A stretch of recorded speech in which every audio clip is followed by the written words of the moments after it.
Hello and welcome to NCATV. I'm Luciana Almeida, and joining me now is Don Braithwaite, NCA's first Vice President.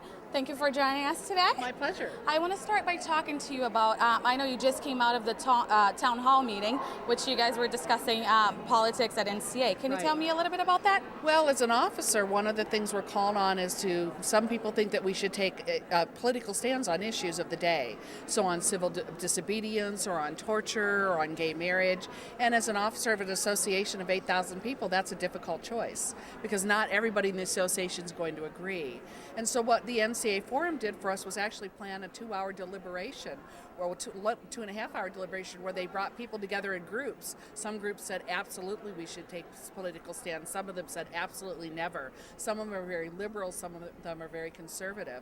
And as officers, we sat and listened to this, and they'll be writing about this because we want it to inform our decision making. Absolutely. So now what, you guys put a paper together? They are actually. They'll be giving us their notes and writing a report for us, and even maybe publishing this. And this is what we want to make available to our members. So as they make decisions, and as they call on us then to say, well, you should do this or that, we can say, well, look at this paper. And we don't. I mean, one of the things we learned that we already knew is there's a lot of disagreement, but that gives us a way to talk to people about that. And we need to figure out then what kinds of mechanisms and issues we need to put into play. Absolutely. And it's our third day in beautiful Chicago. And as we get ready to wrap up, what do we take away from this year's convention? Well, I think it's been a really successful convention. We have a wonderful staff who worked so hard and put this together. And people have been very positive, so that makes me feel good that we did our job well. Now we as officers especially take the things we learn at the convention and go back and now govern the association. For example, the political issue, or other business that we're doing.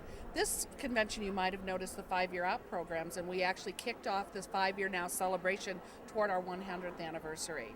And so now, and our Centennial Committee met for the first time yesterday.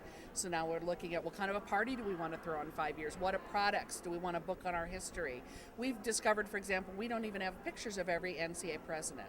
What kind of video resources? And the Emerson work will be part of, I think, the video archives that we can put together. So that was one of the takeaways for us. Now for us, we go back to work as officers, governing the association. Yeah, absolutely. And what's still on our to-do list? As an association? Yeah. Well, it's long.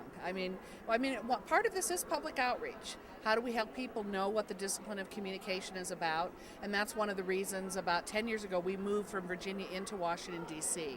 so that, when they do public hearings on Capitol Hill, we want them to call our people we want to be meeting with the granting agencies. We have a meeting in February with the national academies, like the National Academy of Science, for example.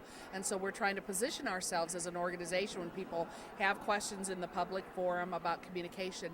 We want to be the organization that's called. Great. Well, thank you very much for talking to us, and thank you for watching NCATV.